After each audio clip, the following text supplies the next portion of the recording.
Hello, my name is Catherine Poole, also known as the Queen of Color. And this is the video prelude to my kick, which can be found at catherinepoole.com. This week is entitled The Other Wes Moore, a study in numerology. And this weekend I watched a news magazine show, and it talked about this individual. Of course, his name is Wes Moore, who is a Rhodes Scholar and a decorated veteran from Afghanistan. He was a paratrooper. And how he discovered in literally the same neighborhood in Baltimore that he grew up, there was another man. They were born 1 year apart. His name was Wes Moore. And this Wes Moore is serving a life sentence in prison for the murder of an off-duty police officer. What I find fascinating is that they both are named Wes Moore. It is spelled exactly the same.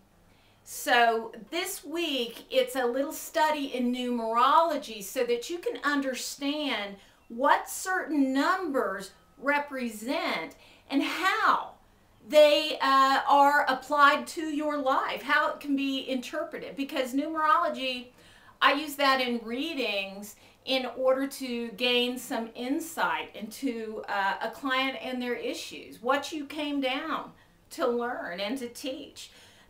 You came down with directions. We did. We just don't realize it. Numerology is a big part of that energy and those vibrations that we brought.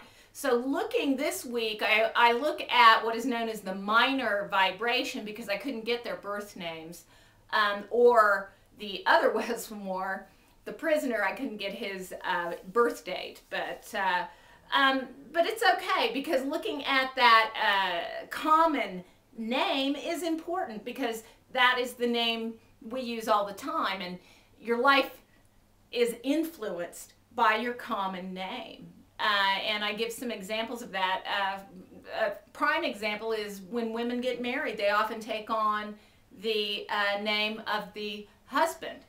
And women's lives change, usually more dramatically than the men when we marry. Those women whose lives don't change dramatically oftentimes won't take their husband's name because they have a career and they keep that.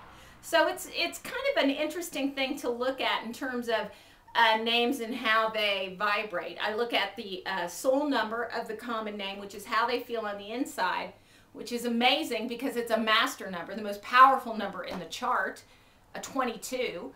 Well, Wes Moore, the author, chooses to, live his life with that 22. Wes Moore, the prisoner, chooses not to do the 22 life path. He's working with a 4, which is learning about the importance of family and foundation and everything that is introspective, when you're in prison for life. And the other Wes Moore, it's a master builder that goes out and basically tries to change the world, which is what he's doing. Their destiny numbers are 5s, which is the adventure. It's sex, drugs, rock and roll, but it's also adventure and travel. And, there you've got one Wes Moore that's the paratrooper and travels and does all kinds of stuff. And then you've got the other one that got into the drugs and murder and all this kind of stuff. So it's interesting because it's the same number, it's just different, different angles of it. So looking at that is wonderful. And then I also take a look at what's known as either the expression number. I call it a karmic number because it's kind of what you brought with you in your suitcase from your other lifetimes. And they both brought down a karmic number about crimes against humanity. So this time around, they are trying to balance out the other lifetime.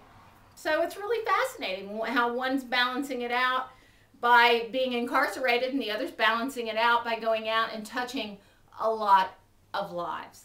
So I think you'll find it really fascinating, and I can't wait to get the feedback on it. CatherinePoole.com, and I pulled out an NPR interview with Wes Moore to kind of compare what you know, what I'm saying with the numerology and the actual interviews with the Westmores. And it was just one little surprise after another. I really enjoyed writing it. Actually, it wrote itself. So have a good week, and I'll talk to you next week. Thank you.